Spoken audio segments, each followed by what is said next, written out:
inside look. Having to go back and basically write the book as we go. We are at Irving's Emergency Operations Center, showing you some of the city's response to the COVID-19 pandemic.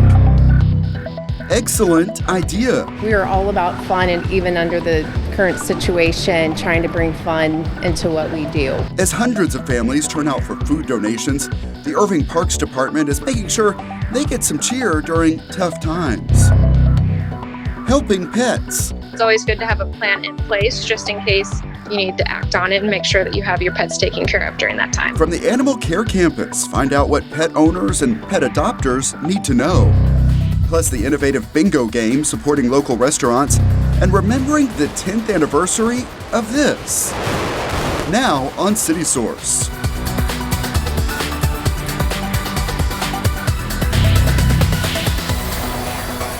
City departments are taking to social media in new ways to help you make the most of your time at home. See how ahead. Hello and welcome to City Source. I'm Thomas Gandy as we continue to follow Irving's response to COVID-19. Here are some of the top developments as the case count is on the rise. Dallas County's Safer at Home order, formerly called Shelter in Place, continues through at least April 30th. Also, the governor extended the statewide disaster declaration, which makes more resources available. And the May city election is postponed until November. More on that in a few minutes. We begin today with a visit to two facilities where a lot of activity is happening to respond to this pandemic. Two locations are playing key roles in how Irving is responding to COVID-19. We've put things in place to make sure our citizens are safe, and that's our job and that's our duty. Our first stop is the former Fire Station 5.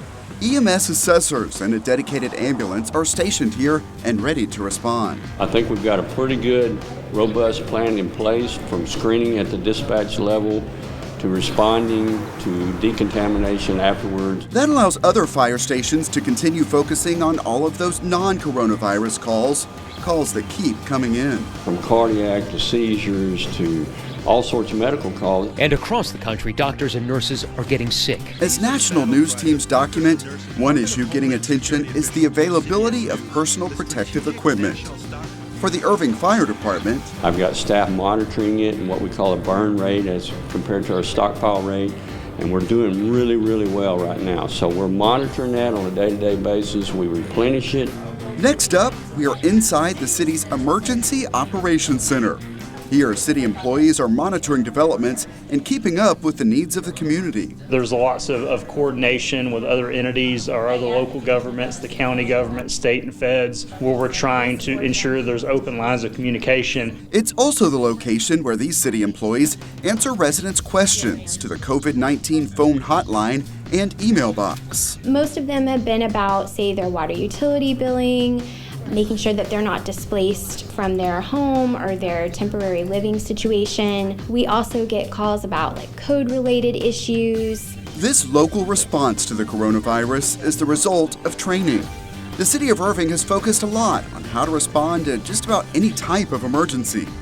The federal government funded training for dozens of employees at a national academy in Maryland, and the work continues. In a normal year, we have around 3 to 4 exercises that we conduct, anywhere from a discussion-based exercise all the way up to a full-scale exercise where we roll vehicles, lights and sirens, have fake victims. It all has the goal of providing a coordinated, safe response. That's our job and that's our duty, and we take it very seriously. In that story, you heard me mention the phone bank. With questions for the city, you can call 972-721-6655 during business hours or email covid19@cityofirving.org. Here to talk about the city's response to the coronavirus is Irving Mayor Rick Stover. Mayor, thanks for being here. Well, good morning. Thank you for allowing me to be here this morning. It's great to be with everybody and talk about something that's on all of our minds. What is the most pressing issue right now that residents need to know about? Well, I think the most pressing issue that we have right now is the distancing and the washing of the hands. While it sounds like it's very simple, it's something that I hear about continually by the people that are out walking or the people that are in the grocery stores doing things of, the day-to-day things that we do. We tend to forget the distancing, and that seems to be one of the things that I get the most calls and emails about is how can we make sure that people are practicing distancing. and more people are concerned about wearing gloves and masks. As I drove in this morning through a couple different grocery store lots, I noticed that the people that were going in had masks on and had gloves on. Important reminders, of course, and I think one of the other top questions on everyone's minds is, when are we going to see a return to normalcy with businesses reopening? Well, I think that we're going to have a long haul before we see everything come back. I think it's going to be in phases. I think because of the distancing and the things of that nature, it's going to take a while for us to figure out how we're going to do business again and how we're going to work together and how we're going to, for example, I was just mentioning, the thing I'm looking forward to is getting a haircut. But how are we going to be able to do that to continue to maintain the distancing and things? Because even though we will come out of this, there's always going to be the opportunity for us to still have this virus there. And so that is something we're going to have to deal with. So I think we're going to have a new norm. I think it's going to be a slow rollout of businesses. Certain ones are going to be able to start sooner than others. And then it's going to be a rollout, and it's going to take some time, and it's going to take some adjustment by both the businesses and us as to how we interact. Yeah, certainly a lot to think about with no vaccine and the asymptomatic spread complicating everything. And you continue to work closely with the county, state, and federal partners. Take us inside those conversations. What are the top concerns you're hearing from them? Well, again, what we're hearing from them is how do we help the people? And I just mentioned some of the things that we can do on our own, but really the real challenge we're running into right now is how do we take care of those individuals who are stay at home, and how do we make sure that their finances are in place? How do we make sure that the businesses that are still in business can continue to operate and continue to have the dollars they need, continue to have the employees they need? There's that issue with making sure that those essential businesses are working. But also we're very focused and concerned about how are we going to deal with the unemployment situation, those individuals that have lost their jobs or have been furloughed. How do we make sure that they have the things they need, either through food drives, through food delivery, making sure recently now you're starting to see that the stimulus checks are coming to the people. That's a huge thing for them to have those extra dollars that they need. So those are the discussions that we get into is exactly, we're on the ground right now. How do we deal with those families, and how do we deal with those businesses to make sure that they can continue to operate? Because you want to relieve as much of that stress as you can, because they're confined to small areas, they're under the gun to do their business, whether they're in that forefront of the hospital or the first responders. You want to do as much as you can to relieve the day-to-day pressures. You mentioned restaurants, but expanding beyond that to the entire hospitality industry, certainly that segment is feeling a sharp decline. Yeah, the whole hospitality industry is really hurting right now because of the fact that businesses are communicating through Zoom and other medias. They're not bringing people into the business to spend the week or for training, things of that nature. And in the city of Irving, we really notice it with our hospitality industry because of the amount of businesses we have and the amount of business travelers that we have. So we're seeing a change in that. So that's going to be one of the things that's going to be tough to come back as well. And in visiting with the hoteliers, they're telling us that they were in about that 80% occupancy and at one of their highest room night rates the 1st of March, and they've seen that drop to where they were in their 70s and 80s as far as percentages now to 4 to 10% in their fields. And they're talking a year to year and a half, maybe even 2 years before they get back to a normal of occupancies and actually room rates. And all of this comes as the city of Irving is starting to look at the next fiscal year and budget planning. What will the financial impact be for the city? One of the challenges we run into is that the sales tax is going to see a big hit because the businesses are closed. So you're going to see a reduction, probably 14 to 20% in our dollars that we collect for sales tax. Now, the determining factor will be how do we move forward with that. What we will do is we'll look at this year's budget and see where we can save dollars, where we can cut, and where we can make the wise choices to save money. But within the next 2 months, we'll also be looking at the next year's budget. So October 1st is our new budget season, so we'll be working on the budget here within the next 30 days for next year. So we'll be looking at the cuts and the things that we can do in this year's budget, as well as what we can do in next year's budget. Our two biggest revenues are sales tax and property tax. And the property tax, they're not even sure they can certify a roll because everybody will be looking at what is their value of their home, what is the value of their business. And if they see their businesses slow down or not being able to accommodate everything that they are used to doing, they're going to look at how they can reduce their costs. And one of the ways will be to look at reducing the value of their real estate.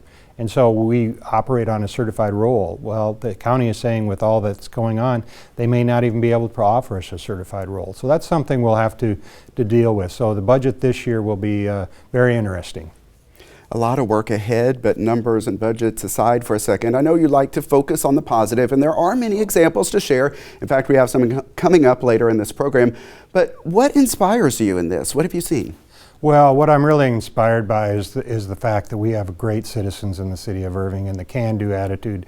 I mean, you see all the food banks that have come together and they're providing things for the people. What our chamber and what our ICVB and the Las Colinas Association and the city working together to highlight our nonprofits so that people can understand what they're really doing and how important they are at this time is it's amazing. And so I see the people getting food. I see people getting results on how they can move forward with their loans. I was on the phone late last night with a gentleman his loan is coming through now with the SBA so that he can have the dollars he needs to operate for another 2 months. So we're seeing positive in the money is getting to people, the loans are coming to people, but the can-do attitude of the people in Irving is what I'm excited about. People are working together to make sure that we can get through this challenge, and those that are less fortunate, they're finding ways to help them.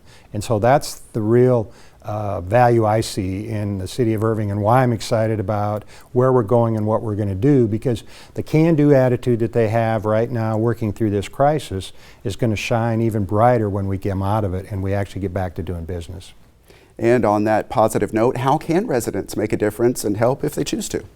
Well, I think there's a lot of things that residents can do. I mean, we've talked about the simple things as far as the distancing and the washing of the hands, but also the contributions that you can make through the nonprofits, the help that you can provide to your own family members. I know that there's a lot of angst right now with kids being home. I mean, the time that's spent with your family is so important right now, making sure that the students keep up with their homework, making sure that the families come together. There's so much that's done just by working together at home, but also the opportunity is there to contribute to these nonprofits in different ways. That's the type of thing that we're seeing in the city of Irving. Important to remember we're all part of the same community. And Mayor, I have a lighter topic to ask you about, but we have more coronavirus news to get to first. Can you stick around for a few minutes? Sure, love to. All right, thanks a lot. And I want to mention that the mayor and I work together on a series of videos that answer some of the most common questions. Find those on our YouTube channel, youtube.com/The City of Irving. The mayor talked about some of the positive ways people are giving back, and we found another example of that as people turned out for a food giveaway. Louis, too! The North Texas Food Bank's mobile pantry is back at the Lively Point Youth Center. Teams are handing out boxes of food to families. The line of cars appeared to stretch more than a mile. With all that's going around in the world, people being laid off their jobs, a lot of people are food insecure as they're having trouble getting food for their families. The National Guard is helping with distribution. We're using them as our workforce got more and more difficult to get volunteers to come in due to the shelter-in-place orders. Along with the makings of a lot of meals, these boxes of food are coming with something extra. It's an Easter egg hunt kit. Over the past few days, Irving Parks and Rec employees put together more than 600 bags full of Easter eggs. Over 12,000 for the kids. These eggs were supposed to be for the annual citywide egg hunt. But with that event canceled, they were trying to find a way to still get the eggs to the family and the community. This is very much fun. It brings a much needed smile even to my face. The Parks and Rec team is encouraging recipients to post pictures and videos of their egg hunts. So I can't wait to see the family photos and videos of these kids getting to hunt eggs that they might not have been able to. Because we're so used to them coming in, saying hi, getting hugs, and right now we kind of have to be apart. So it's kind of like we still get a chance to make them happy, but from afar. All the way up. Back in the food distribution line, we learned more about what is inside those boxes. One is a dry good package. In there you'll find rice, beans, canned fruit and vegetable, peanut butter, some type of protein item. And then we have our produce boxes, which contain some hearty produce. It is 42 pounds of food for each vehicle, and that does not include the Easter eggs. We care about our residents, and we're just teaming up with folks to do what we can to help people out. These are tough times for everybody. They're unusual times. The park's employees are happy they can make a difference for these families. We are all about fun and trying to, even under the current situation, trying to bring fun into what we do. Definitely a great feeling to give back. The North Texas Food Bank is working to replenish its supplies. You can learn more or make a donation at ntfb.org. Dallas County is now requiring that you cover your nose and mouth while going to essential businesses, using public transportation, taxis, or ride shares. Homemade cloth coverings, scarves, and bandanas are all acceptable. The order is scheduled to expire on April 30th. Here is news for renters. Dallas County Justice of the Peace Courts ordered that all eviction cases are postponed for at least 60 days. The extension does not apply to tenants engaged in criminal activity. Keep in mind that tenants are still responsible for paying rent, and it is advised to try to work out a payment schedule with your landlord before it gets to eviction. With questions or if you're facing eviction, call Dallas County's tenant hotline at 214-653-6563, or you can email tenanthotline@dallascounty.org. Following moves by the state and county, the Irving City Council voted to move the May 2nd general and special bond election to November 3rd. All applications already submitted to vote by mail will be preserved, and the postponement does not allow additional candidates to file to run for office. As you know, a lot of restaurants are having a tough time. They are limited to takeout or delivery, and people are just not going out as much. The Irving Convention and Visitors Bureau developed a game that gives you incentive to support local restaurants. It's called Dine Around Bingo. We are launching Dine Around Bingo in Irving, and it's a way to support those local restaurants. So we have 2 different cards, 48 different restaurants listed. One card is North Central Irving, the other card is South Central Irving. You can play off both cards each week. We're going to be having awesome prizes each week, gift card giveaways for people who participate. And then the final blackout card is a $100 Amex card and a $100 gift card to a local restaurant. There are new games every week. Find the cards and rules at irvingtexas.com/blog or on facebook.com/visit Irving, Texas. Other city departments are also doing what they can to help you pass the time or maybe even develop a new skill. We found a number of examples, and you see a few of them here. Check out facebook.com/Irving Parks and Rec and facebook.com/Irving Library. We always feature our pets of the week on this program, but we are expanding the focus of our pet segment this time. Brett Wheeler explains what is important to know. Hello everyone and welcome to this week's Pets of the Week, and as you can tell, it's a little bit different. I'm being joined via Zoom by Michael Whiteside. Michael, how are you doing? Doing pretty good. Just working from home these days. The kennel attendants are all at the shelter taking care of the pets, but I'm doing some work from home and handling things on my end from here. Well, I'm so happy you're able to join us and talk about some of the pets that are still available for adoption. And first up, we have Paco. So tell me a little about Paco. Sure. Paco is a really, really sweet dog. He can be a little timid. He's a little nervous. He was an owner surrender, and I think they probably kept him most likely in the backyard most of the time. And so he can be a little nervous when he first meets people. Once he spends a little time with you, he actually is just a big love bug and really just wants to hang out and be your best friend. We do know that he does get along well with other dogs. And he's just a sweetheart. He just, again, likes to kind of hang out. He loves playing with toys and just kind of getting some interaction with people for sure. All right, Michael, now tell me who's next. Next up, we have Jack. Jack is about 2.5 years old. He's a pit mix, and he is actually one of the pets that we've had at the shelter for a little bit longer right now. And a lot of that has to do with his appearance when you see him in his kennel. He's one of those dogs that when you walk up to his kennel, he starts jumping and barking and doing these huge zoom loops where he just goes in circles. And so that kind of puts people off. So you can't really go by his behavior in the kennel because he's totally different outside of the kennel. He loves toys. He loves getting attention. Once he's done kind of getting some of that energy out, he does like to just sit next to you and get petted. He's just a really friendly, fun guy. Again, a lot of people just kind of overlook him because of the way he acts in the kennel. All right, Michael, we're switching gears here a little bit, and we have a cat named Lola Renee. Tell me about her. Lola Renee is a love bug. She is so sweet. She's about 2.5 years old. She's beautiful. She's kind of a white and gray tabby mix in coloring, and she's been kind of just enjoying her time in the cat colony, because right now, thanks to so many people that have come in and adopted from us, we actually only have about 4 cats in the cat colony right now. And so Lola Renee's kind of enjoying her time just roaming around the cat colony and checking everything out.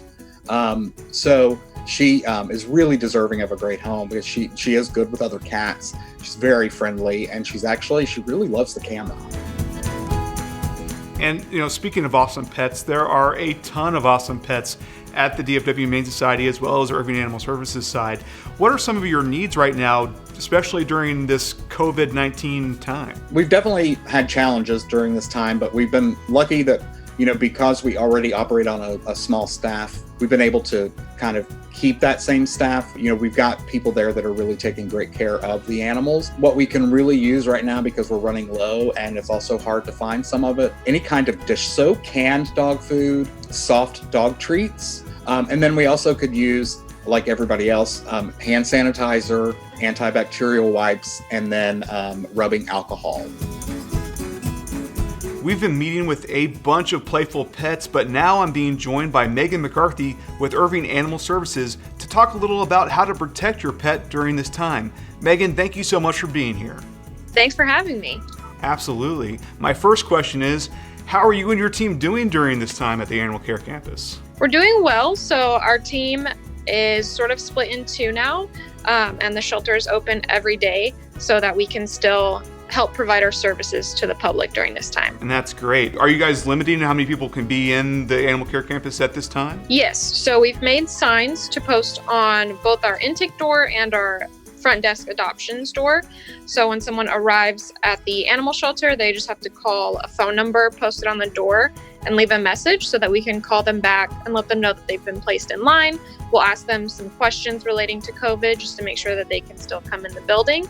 And then once we are ready for them to come inside, we'll give them a call back and let them know that we're ready for them to come in the building. That's fantastic. I know a lot of people are really worried during this time, but how can people help out the pets that are at the Irving Animal Care Campus? Really, adoption, fostering, or donating any supplies to the Irving Animal Care Campus is super helpful during this time. Adoption helps just to give all of our pets a new forever home during this time, to get them out of the animal shelter so that we have room for new pets coming in, because we'll still have stray animals coming into the shelter that will also need to find new homes. While people are worried about helping out the animals at the Irving Animal Care Campus, they're also worried about protecting the pets they currently have. What are some good ways that people can go about doing that? So we recommend keeping, if you can, a 2-week supply of food and other supplies for your pets, just in case you need to be quarantined, so that you have everything you need right there with you. And we recommend, if you can, trying to keep your pets at home if you are quarantined, or making a plan for them to stay with a friend or a family member, so that they're still being taken care of for 2 weeks, just in case you have to stay home, because you never know what can happen. So it's always good to have a plan in place, just in case you need to act on it and make sure that you have your pets taken care of during that time. Well, thank you so much for joining us, Meghan. Those are some great tips. For more information on how you can help the pets at the Irving Animal Care Campus, head on over to cityofirving.org/3265, or you can head on over to dfwhumane.com. Back to you, Thomas. Good information there. And there is another topic we want to cover on this program. We just passed the 10th anniversary of this moment.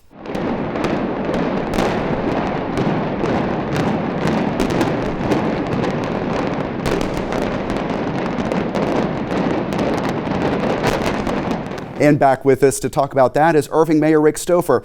Mayor, it was very early on a Sunday morning. We were there in the old red lot chatting during our many hours of live coverage. What are your memories of that day and what it could mean to the city as you looked ahead at the potential?